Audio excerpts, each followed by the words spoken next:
Nest परिवार के सभी सदस्यों को मेरा हार्दिक स्वागत एवं अभिनंदन।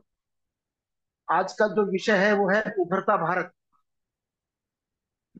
अ, कभी हम भारत के बारे में सुनते थे, भारत सोने की चिड़िया का देश है, भारत दूध दही की नदियों वाला देश है, भारत एक ऐसा देश है जहाँ कभी ताले नहीं लगते, भारत ऐसा देश है जहाँ पर दुनिया भर के लोग शिक्षा के लिए यहाँ अध्ययन करने के लिए आते थे।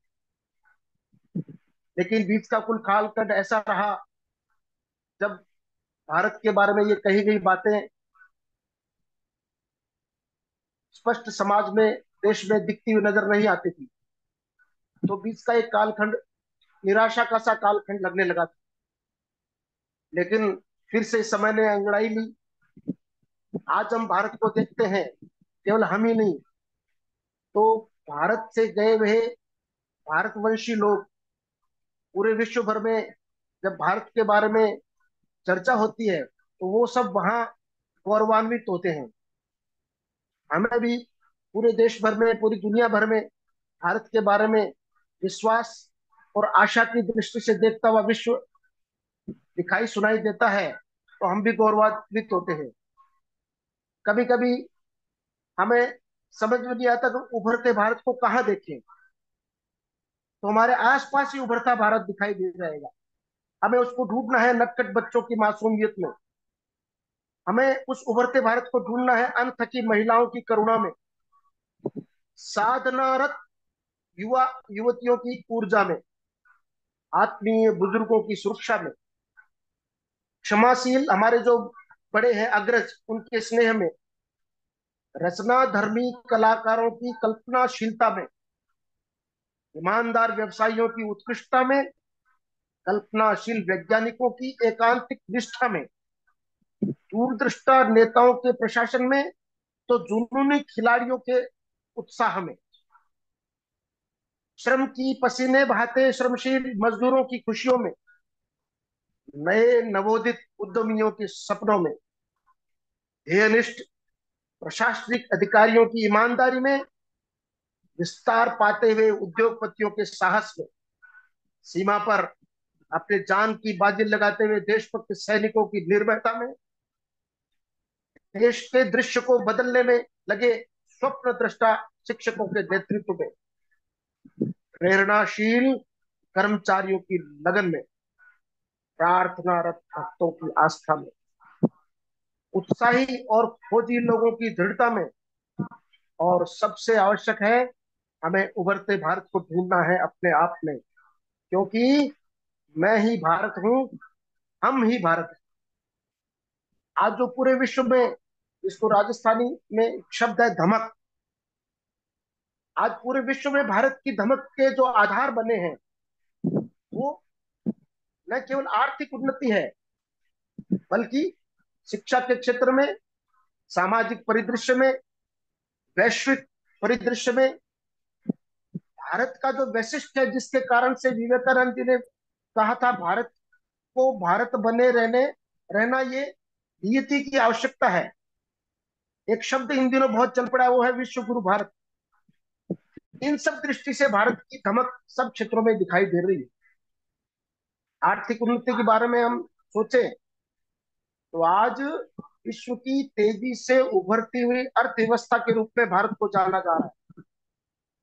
अगर public private partnership PPP mode की पे भारत का आकलन करें तो आज तीसरी बड़ी अर्थव्यवस्था भारत है। और इसको एक्सक्लूड करें तो आज भी भारत विश्व की पांचवी सबसे बड़ी अर्थव्यवस्था है। हमारे देश का जो राजनीतिक नेतृत्व है उनके मनों में 2027 2028 तक भारत विश्व की तीसरी सबसे बड़ी आर्थिक व्यवस्था हो जाएगी। आज दुनिया में वैश्विक योगदान के संदर्भ में जीडीपी भी एक पैरामीटर है। आज वैश्विक जीडीपी में भारत का योगदान 16% तक हो गया है। आज दुनिया में जो पावरफुल ब्लॉक्स माने जाते हैं, उन पावरफुल ब्लॉक्स के जो विशेष कार्य क्षेत्र है उसमें एनर्जी है, फार्मा कंपनियां हैं, डिफेंस, इंफ्रास्ट्रक्चर और टेक्नोलॉजी है। आज हम एनर्जी की बात करें, नॉन कन्वेंशनल एनर्जी सोर्सेज में भारत पूरे विश्व में अमेरिका को, जापान को पछाड़कर दूसरे स्थान पर आया है। अक्षय ऊर्जा के अंतर्गत मैं राजस्थान की बात करूं तो विश्व में मथानिया नाम का एक स्थान है, वहां पर विश्व का सबसे बड़ा सोलर प्रोजेक्ट काम कर रहा है। आज हमने नॉन कन्वेंशनल एनर्जी सोर्सेज में, उसमें विशेष करके विद्युत को लेकर के बात करें तो 429 गीगावाट का हम उत्पादन कर रहे हैं। पिछले 10 एक वर्षों की बात करें तो आम खेतों में किसानों को 5 लाख से अधिक सोलर पंप दिए गए हैं। आज भारत में वर्ल्ड की सेकंड सोलर पावर ट्रेन हम सब लोगों ने मिलकर के चलाई। पहले भारत के गांव यानी गरीबी, गांव यानी अंधेरा, गांव यानी अशिक्षा। आज भारत के 95% गांव बिजली से जुड़ चुके हैं। विद्युत उत्पादन में हम रूस को भी पीछे छोड़ चुके हैं। इन दिनों वैश्विक आर्थिक मल्टीनेशनल कंपनियां हैं जो भारत में सौर ऊर्जा, पवन ऊर्जा और जैव ईंधन पर बड़े मात्रा में इन्वेस्ट कर रहे हैं। पिछले 3 वर्ष पूर्व पूरी दुनिया में एक दुखांतिका आई, कोविड। भारत को फार्मा कंपनियों ने पूरे विश्व भर में भारत की भूमिका को और अधिक प्रशस्त किया।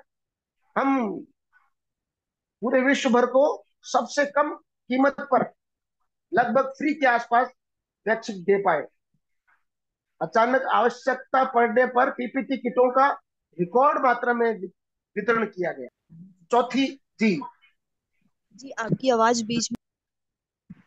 हाँ, वो एक फोन आ गया था, वो वापस शुरू हो गया हो। मेरी आवाज आ रही है? जी। हाँ, विश्व की तीसरी बड़ी थल सेना भारत की सेना है। वायुसेना में हम चौथे स्थान पर है। नौसेना में हम आज 5वें स्थान पर है। विश्व का सबसे बड़ा अर्धसैनिक बल है वो भारत के पास है।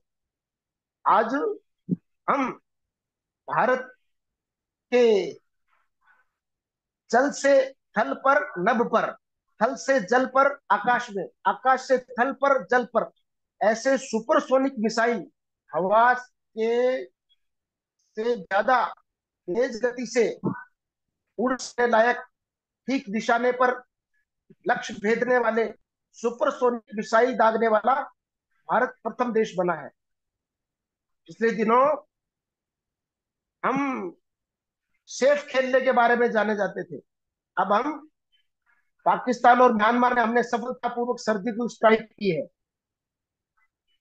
दुनिया में अपने आप को वैश्विक ताकत के रूप में मानने वाले चाइना को हमने डोकलाम के अंदर शिकस्त दी है। तो आज डिफेंस के क्षेत्र में भारत का बड़ा नाम है।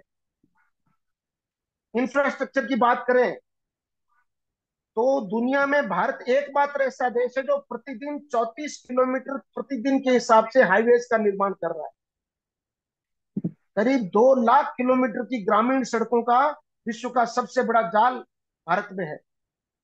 हम प्रति वर्ष 2625 2625 किलोमीटर रेल लाइन हर वर्ष बिछा रहे हैं। पिछले 10-12 सालों में 55,000 किलोमीटर सड़कें बनाने वाला हमारा देश भारत है। तो केवल सड़कों की बात नहीं करें तो इन्हीं कुछ वर्षों में 80 नए हवाई अड्डे हम सब लोगों ने बनाए। भारत इन वर्षों में 1,000 नए हवाई जहाजों का ऑर्डर देने वाला एकमात्र देश है। हमने शहरी निकायों में 895 किलोमीटर मेट्रो रेल का निर्माण किया है और 986 मेट्रो का हमने विस्तार किया है। आज भारत के 20 शहरों में मेट्रो चल रहा है। रेलों का तेज गति से विद्युतीकरण, पूरे विश्व में जो रेलों के विद्युतीकरण की जो रेट है वो पिछले इन्हीं 10-12 वर्षों में 60,000 से ज्यादा किलोमीटर में हमने रेलों का विद्युतीकरण किया है। और आगे आने वाले 2 वर्ष में हमें शायद ही कोई रेलवे का ऐसा ट्रैक होगा जो विद्युतीकरण से नहीं जुड़ा होगा। एविएशन मार्केट में विश्व का तीसरा बड़ा मार्केट है। रेल नेटवर्क में विश्व का चौथा बड़ा नेटवर्क हमारा। विद्युत उत्पादन और ट्रांसमिशन में 1.82 लाख किलोमीटर सर्किट किलोमीटर में हमने ट्रांसमिशन लाइन बिछाई है। अभी किसानों सड़कों पर रेल के साथ होते हुए हादसों के बारे में हमने सुना है, unmanned level crossing.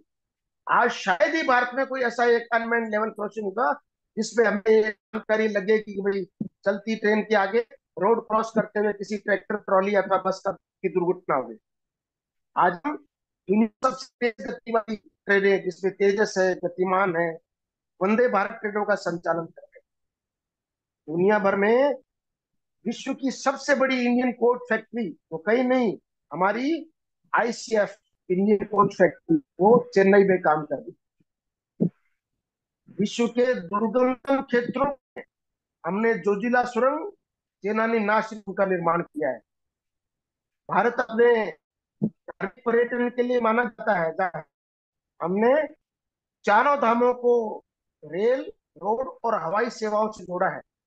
Kashi Vishwanath का कॉरिडोर हो, चाहे महाकाल का लोक का निर्माण हो, विंध्य कॉरिडोर का निर्माण हो, अभी कल ही विश्व प्रसिद्ध नालंदा विश्वविद्यालय जिसके बारे में कहा जाता था तो कभी बख्तियार खिलजी 18 घोड़े लेकर के आया और 7 महीने तक उस खिलजी के द्वारा लाइब्रेरी को जलाने के प्रयत्न कारण किताबें चलती रही, लेकिन वो दृश्य बदला है।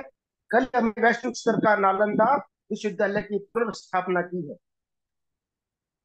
इंफ्रास्ट्रक्चर के अंदर हमने पहली बार पिछले 5-7 वर्षों में शहरी परिचालन के लिए, कनेक्टिविटी के लिए गंगा वाटरवे का निर्माण किया है। जो परंपरागत जो ट्रांसपोर्टेशन है रेल और रोड का, उसमें 10 रुपए प्रति टन के हिसाब की बजाय 1 रुपए प्रति टन की कॉस्ट पर हम इसको लेकर के आए हैं। इसलिए इंफ्रास्ट्रक्चर में आज दुनिया में हम उभरते दृश्य के रूप में नजर आ रहे हैं। दुनिया का सबसे बड़ा रेलवे स्टेशन हो, चाहे सबसे बड़ा क्रूज शिप हो, चाहे सबसे लंबी इलेक्ट्रिफाइड रेल सुरंग हो, आज भारत का नाम बड़े विश्वास के साथ लिया जाता है और पूरे विश्व में इंफ्रास्ट्रक्चर को लेकर के बड़ी आशा हमने जगाई है। मैन्युफैक्चरिंग हब के रूप में अगर बात करें तो आज भारत विश्व का दूसरे सबसे बड़ा मोबाइल मैन्युफैक्चरिंग कंट्री के रूप में आज स्थापित हुआ है। हम 22.7 बिलियन का इलेक्ट्रॉनिक गुड्स का निर्यात करते हैं। हमने पिछले 7-8 वर्षों में 1.1 लाख से ज्यादा नए स्टार्टअप शुरू करे हैं जो हमारे उद्यमशील युवाओं के उभरते चरित्र को प्रकट करते हैं। आज हम वर्ल्ड की largest second two wheeler manufacturing unit के रूप में जाने जाते हैं। आज दुनिया का सबसे बड़ा स्टील निर्माण करने वाला देश, second largest country of steel making, उसमें भारत का नाम है। ऑटो मेकर्स में हम दुनिया में 4th रैंक पर है। अभी हमने विश्व का सबसे सस्ता, कभी हमें क्रायोजेनिक ईंधन नहीं दिया गया, कभी हमने, और जिन जिन लोगों ने हमें सुपर कंप्यूटर दिए उनके ऊपर अमेरिका ने सैंक्शंस लगाई, लेकिन आज हम विश्व का सबसे सस्ता और टेराफ्लॉप सुपर कंप्यूटर जो हमारे आईआईटी बीएचयू के आईआईटी ने बनाया है, 833 टेराफ्लॉप सुपर कंप्यूटर का निर्माण किया है। परम शिवम नाम से दुनिया जानती है। वो केवल 32.5 करोड़ में हमने बना करके। कभी संचार के माध्यम में भारत को एक पिछड़ा देश माना जाता था, आज 93% इंटरनेट स्प्रेड है। हम भारत के भौगोलिक इकाई की बात करें तो अभी आज हमारे सब्जी का ठेला लगाने वाला, घरों से रद्दी इकट्ठा करने वाला 76.1 डिजिटल ट्रांजेक्शन हम कर रहे हैं, पूरे विश्व में नंबर 1 है। अभी हेलीकॉप्टर मैन्युफैक्चरिंग में एशिया की सबसे बड़ी हस्ती भारत है आज। टेक्सटाइल इंडस्ट्रीज में हमने इटली को पीछे छोड़ करके विश्व में दूसरा स्थान हमने प्राप्त किया है। भारत की टेक्नोलॉजी के बारे में बात करें तो बहुत पुरानी बात नहीं है। कभी हम केवल एक आर्यभट्ट उपग्रह हमने आज से करीब और 30-35 वर्ष पूर्व छोड़ा था, तो हमारे लिए बहुत गर्व गौरव की बात हुई थी। लेकिन आज पूरी दुनिया में एक साथ 104 उपग्रह अंतरिक्ष में एक साथ छोड़ने का जो रिकॉर्ड है वो भारत के नाम है। और इसरो ने स्पेस टेक्नोलॉजी में विशेष और स्थान प्राप्त किया है। मंगल ग्रह पर जाने वाले हम प्रथम एशियाई देश है। चंद्रमा के दुर्गम साउथ पोल पर जाने वाली फर्स्ट लैंडिंग वो हमने चंद्रयान के द्वारा की है। अब वो दूर नहीं के लोग और स्पेस टेक्नोलॉजी और स्पेस टूरिज्म, इसके लिए भारतीय उपग्रहों का उपयोग करेंगे और हम पूरी दुनिया के और स्पेस टूरिज्म के लिए एक बहुत बड़ा हब बनने जा रहे हैं। अभी कल ही की बात है, कल 20 जून को विश्व का सबसे ऊंचा रेल पुल, वो चिनाब रेल पुल में हमने बनाया। कल ही उनका उसका एक सफल ट्रायल हमने किया है। ये सारी आर्थिक क्षेत्र में भारत की उपलब्धियां हैं। हम बात करें शिक्षा के क्षेत्र में तो आज जिसके कारण से भारत पिछले 712 के बाद से लेकर के लगातार अंग्रेजों के जाने तक और वैकाल्य की शिक्षा पद्धति से प्रभावित रहा। ये बीच के 200 साल का कालखंड है। हमारी संपूर्ण शिक्षा व्यवस्था को भ्रष्ट कर दिया, समाप्त प्राय कर दिया। लेकिन उभरते भारत के मूल में जो व्यवस्था है वो है न्यू एजुकेशन पॉलिसी। ये बहुत सौभाग्य की बात है हमारे देश के लिए कि आज हम नई शिक्षा नीति को लागू करने जा रहे हैं। शिक्षा संस्थानों में हम पिछले करीब 7-8 वर्षों से हमने उल्लेखनीय प्रगति की है। 25 नए AIIMS, all India institute of medical science, 9 नई IIT, 1341 new medical colleges, 390 new universities. Medical college में पिछले 3 वर्षों में हमने 1,52,129 1,52,129 नई सीटें क्रिएट की, नए बच्चों को और मेडिकल शिक्षा देने के लिए हमने व्यवस्था कायम की। प्रत्येक अंतिम व्यक्ति, प्रत्येक ग्राम बस्ती तक के गरीब बच्चों को भी शिक्षा का अधिकार मिलना चाहिए, तो हमने राइट टू एजुकेशन शुरू किया है। तो ये दिखने वाले जो दृश्य है उसमें भारत की दमक एकदम से दिखाई देती है। दूसरा एक जो विशेष बात है, इन दिनों पूरा विश्व जिसको देख रहा है और भविष्य में हम और क्रम से आगे बढ़ने वाले हैं, उसमें है खेल जगत में। कभी हम हॉकी के अंदर एक गोल्ड मेडल ले आते थे तो पूरा देश गौरवान्वित होता था। लेकिन अब दृश्य बदल रहा है। चाहे एशियाड खेल हो, चाहे ओलंपिक खेल हो, खेल जगत में हमारे कदम उत्तरोत्तर बढ़ रहे हैं। डिजिटल क्रांति में हम अकल्पनीय तेज गति से प्रगति करते हुए दिखाई दे रहे हैं। पहले कभी भारत के बारे में जब मेरी स्कूलिंग होती तो हम पहला एक सेंटेंस पढ़ते थे, भारत एक कृषि प्रधान देश है, भारत गांव का देश है। लेकिन अब भारत की जो धमक है, भारत की जो पहचान है, वो एक उभरती हुई औद्योगिक महाशक्ति के रूप में, इंडस्ट्रियल पावर के रूप में हम दुनिया में आगे पहचाने जा रहे हैं। पहले जब हम कॉलेज में पढ़ते थे तो एक विषय पर वाद विवाद प्रतीक होती, डिबेट होती थी, ब्रेन ड्रेन। लेकिन अब वो दौर बदल गया है। अब है रिवर्स माइग्रेशन, ये शब्द चल पड़ा है। दुनिया भर के लोग वो वापस भारत में आ रहे हैं और बड़े बड़े और वो पैकेज छोड़ करके भारत के खेतों में ऑर्गेनिक खेती के लिए काम कर रहे हैं, नए नए स्टार्टअप लगा रहे हैं, इंस्टीट्यूशंस खोल रहे हैं। अब उभरता हुआ भारत आर्टिफिशियल इंटेलिजेंस के लिए जाना जाएगा। आज रोबोटिक्स पे हमारे इतना प्रयत्न कर रहे हैं, तो वो भी आगे आने वाले 2-3 वर्षों में ही भारत को आर्टिफिशियल इंटेलिजेंस और रोबोटिक्स के लिए जाना जाएगा। अभी एक भारत की एक विशेष और पहचान है, जो भारत की जनसंख्या के बारे में हम 75% से अधिक आबादी हमारी युवा आबादी है। विश्व की सबसे अधिक युवा शक्ति जनशक्ति के रूप में भारत की पहचान है। आज हमारे आईटी प्रोफेशनल है, डॉक्टर्स है, साइंटिस्ट है, इंजीनियर्स है। भारतीय जो इंटेलेक्चुअल्स हैं, उनकी वैश्विक मांग है।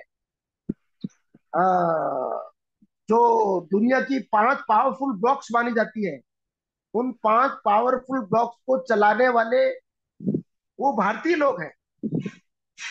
आज पूरे एशिया की बात करें, या साउथ एशियन कंट्रीज की बात करें, या अफ्रीकन कंट्रीज की बात करें, तो भारत एक, केवल एक गुजरात, एक छोटा सा स्टेट है भारत का, वो मेडिकल टूरिज्म के लिए आज विश्व के मानचित्र के ऊपर अपना प्रभाव दिखाई देता है। हमने जो भारत की एक वृत्ति, हमने कहा पूरा विश्व एक परिवार है, बाकी दुनिया वर्ल्ड इज मार्केट है, हमारी दृष्टि है वर्ल्ड इज फैमिली, विश्व एक परिवार है, वसुधैव कुटुंबकम है। तो संकट के समय सहायता देने वाले देशों की सूची में सबसे पहला नाम जिसके ऊपर भरोसा किया जाता है, वो भारत है। प्राकृतिक आपदाओं में तथा कथित विरोधी राष्ट्र, जिसको दुनिया दुश्मन राष्ट्र भी कह सकती है, हम बात करेंगे तो आपदाओं में बिना किसी भेदभाव के जिन्होंने भारत के प्रति षड्यंत्र किया, उनको भी आपदाओं में और माफ करके सहायता देने का हमारा पिछले दिनों के, पिछले एक वर्ष में हमने ये दृश्य देखा है। आज योग दिवस है। पूरे विश्व में जिनको हम इस्लामिक कंट्री कहते हैं, वहां पर भी योग के ऊपर काम हो रहा है। योग हो, चाहे आयुर्वेद हो, चाहे शाकाहार हो, चाहे परिवार संस्था हो। अभी जोधपुर के अंदर एक बहुत सुंदर इमारत है, चित्र पैलेस। वहां पर विश्व के जो सेलिब्रिटीज है, केवल विवाह कराने के लिए आते हैं, क्योंकि वो जानते हैं कि भारतीय परंपरा, हिंदू परंपराओं से अग्नि के चारों ओर 7 फेरा लेने पर जन्म जन्मांतर के वैवाहिक संबंधों की गारंटी है। इसके लिए लोग सेलिब्रिटीज है, वो हॉलीवुड के चाहे लोग हो, चाहे और सेलिब्रिटीज हो, वो भारत में हिंदू पद्धति से विवाह संस्कार करने के लिए आगे आ रहे हैं। आज दुनिया भर में चाहे इस्कॉन की बात करें, चाहे आर्ट ऑफ लिविंग की बात करें, इनकी लोकप्रियता विश्व में क्रम से बढ़ती जा रही है। पहले हम कभी एक तटस्थ राष्ट्र के रूप में जाने जाते थे।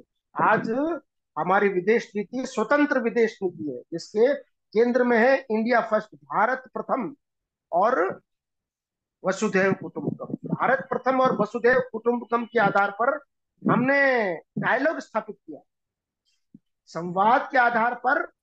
और जिसको हम कभी हमारे दर्शन में बोलते हैं सर्वेशाम अविरोधन, बहुपक्ष हो सकते हैं।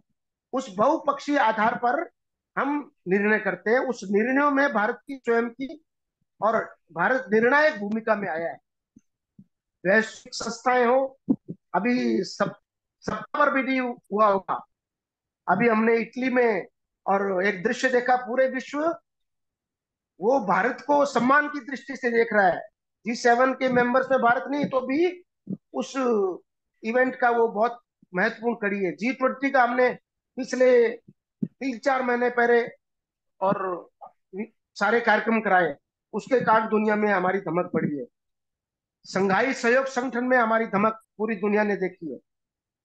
पूरे विश्व में आतंकवाद के विरोध में जब ध्रुवीकरण था, लोग ऐसे प्रायोजित आतंकवाद के बारे में चुप रहते थे, अथवा किसी एक दो राष्ट्रों के पिछलुगु होकर के बात बोलते। आज भारत ने एक कंसेंसस बनाया है और आतंकवाद के विरोध में पूरे विश्व को एकजुट किया, और उसका नेतृत्व भारत कर रहा है।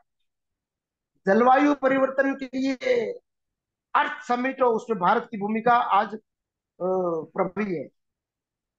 स्वास्थ्य को लेकर के जितनी वैश्विक चिंताएं, उसमें भारत लीड कर रहा है अपने विचार के आधार पर, वैश्विक स्वास्थ्य के विषय पर, और भारत लीड कर रहा है। दुनिया में लोग को एग्जिस्टेंस, हम साथ नहीं रह सकते। दुनिया जानती है कि भारत में एक कुंभ के मेले में और ऑस्ट्रेलिया जितने जनसंख्या के लोग एक दिन में स्नान करके चले जाते हैं। कोई जाति पूछता नहीं, पाति पूछता नहीं, खान पान की विविधता है, बोली की विविधता है। इसके बावजूद 1 करोड़ लोग स्नान करके चले जाते हैं। वो जानते हैं हाउ टू लिव विथ को एग्जिस्टेंस, एक सह अस्तित्व के साथ कैसे रहा जा सकता है। ये वैश्विक परिदृश्य में भारत के नेतृत्व के कारण संभव हुआ है। आज भारतवंशियों, प्रवासी भारतीयों और भारतवासियों को मिलकर के अगर हम देखें तो दुनिया की एकमात्र ताकत, अगर ये ताकत कहीं जुड़ती है तो विश्व की सब प्रकार की शक्तियां दूसरे नंबर पर होंगी।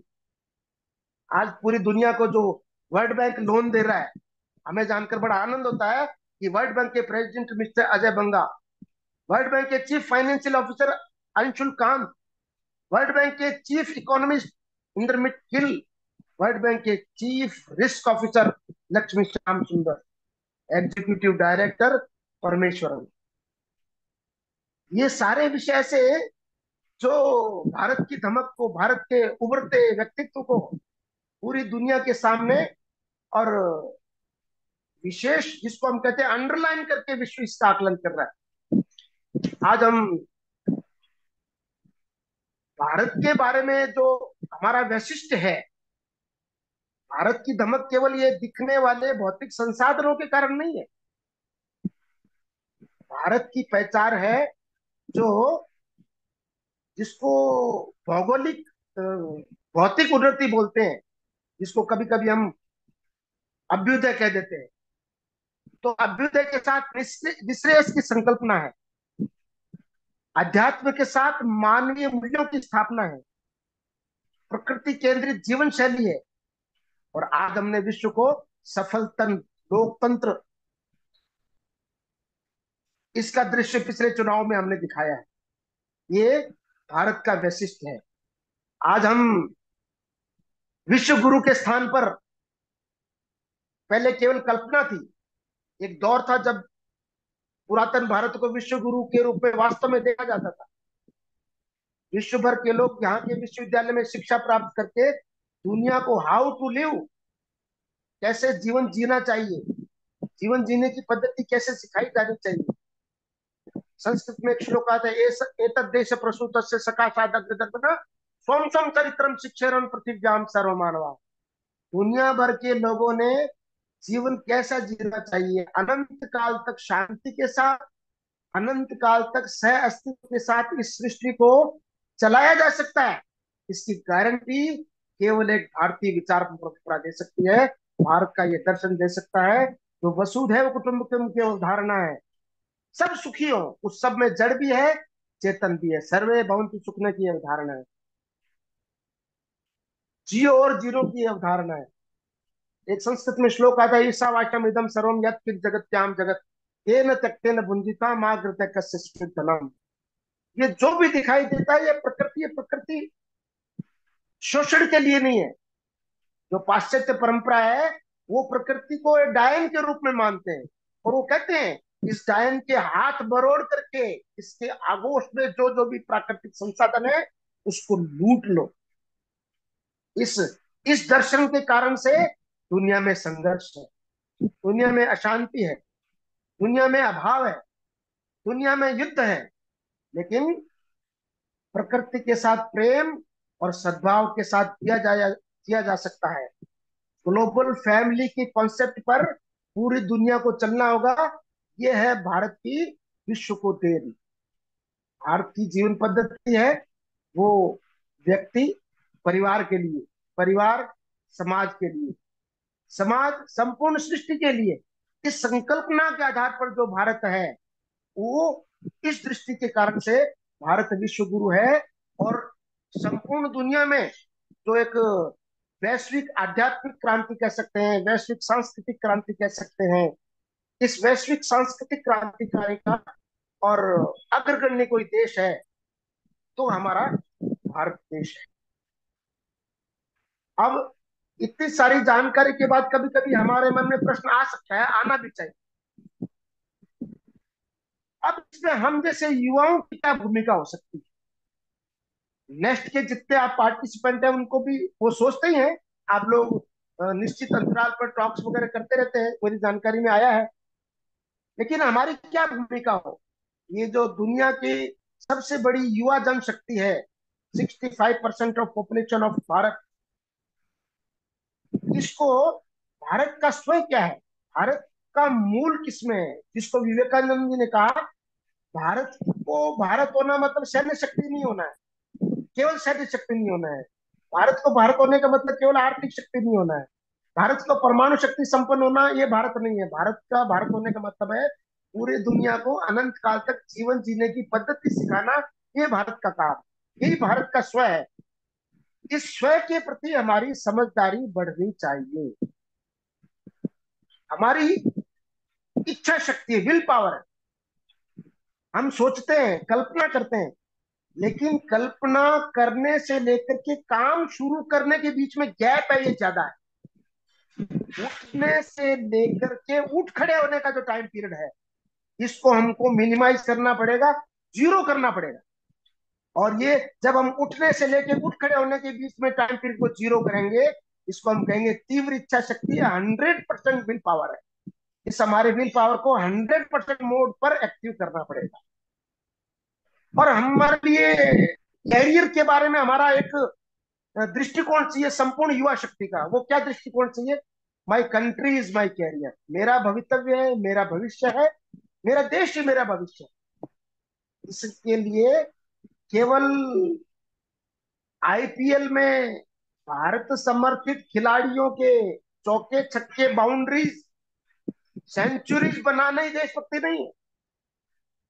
तो सक्रिय देशभक्ति जहां भी हम हैं, चाहे हम गांव में, चाहे घर में हैं, चाहे परिवार में, चाहे मोहल्ले में, चाहे शहर में, चाहे कॉलेज कैंपस में है, वहां पर हमको प्रति क्षण सक्रिय देशभक्त होना है।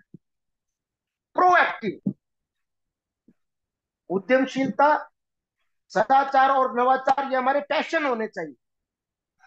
और हम सब मिलकर के इसी दिशा पे अगर सामूहिक रूप से चिंतन करेंगे, तो हम, तो जिसको हम कभी कल्पना करते हैं 2047 में भारत विकसित भारत होगा, तो इस अवधि को हम मिलकर करें तो आगे आने वाले 20-22 साल और इंतजार करने की आवश्यकता नहीं है।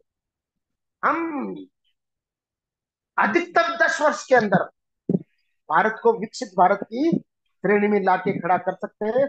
और पूरी दुनिया केवल भारत को विकसित राष्ट्र खड़ा करने मात्र नहीं है, पूरा विश्व भारत के आध्यात्मिक नेतृत्व में, विश्व गुरु की छत्र छाया में अपने आप को सह अस्तित्व और शांति के साथ, प्रकृति के साथ आनंदित होता हुआ विश्व हम सबको दिखाई दे।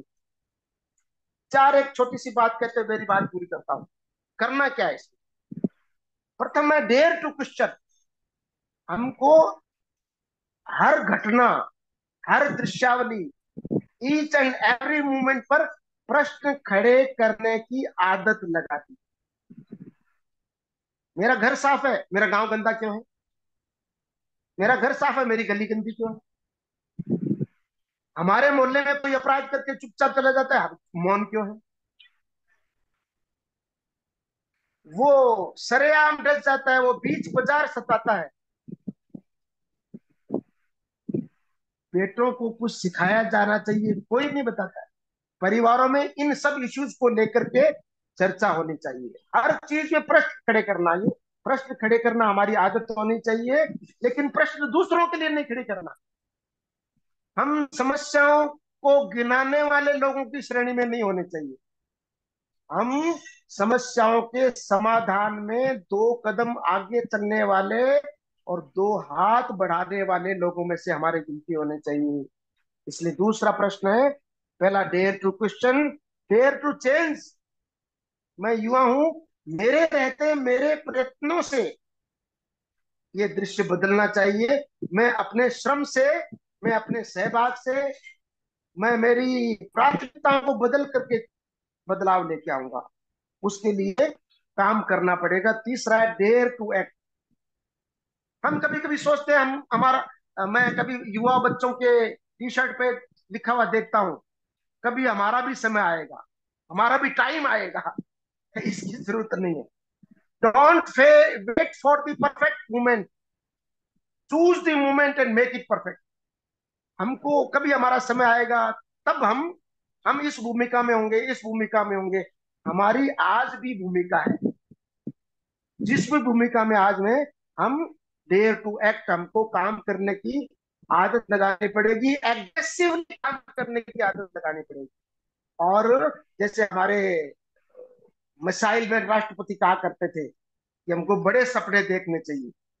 अभी हमको, मुझे बड़ा अच्छा लग रहा है कि हम एक, मैं नेक्स्ट के और 15 से लेकर के 35 आयु वर्ग के और नारी शक्ति को, मातृ शक्ति को, युवा शक्ति को एड्रेस कर रहा हूँ।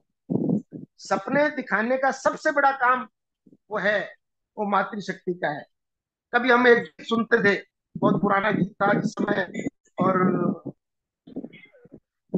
आज मेरा बबुआ खाएगा रोटी बासी और कल बढ़ेगा दफ्तर का चपड़ा। अब उस, वो दौर निकल चुका है। अब हमारा प्रत्येक पलता हुआ बालक, उभरता युवा, ये विकसित भारत के न केवल स्वप्न लेगा बल्कि इसको बदलेगा। मैं इस नेक्स्ट के सभी और सहभागी और युवा शक्ति को आह्वान भी करता हूं, और मुझे बड़ा आनंद भी है कि इस एक सक्रिय सामाजिक समूह के साथ मुझे आज जुड़ने का अवसर मिला। उभरते भारत के बारे में मैंने कुछ एक बिंदु, एक निश्चित समय में जो हो सकता था, वो मैंने बताने का प्रयत्न किया। धन्यवाद। जय हिंद। धन्यवाद खत्री जी, हमें इस टॉक से बहुत कुछ सीखने मिला, बहुत कुछ समझने भी मिला और टॉक बहुत ही ज्यादा अच्छा था।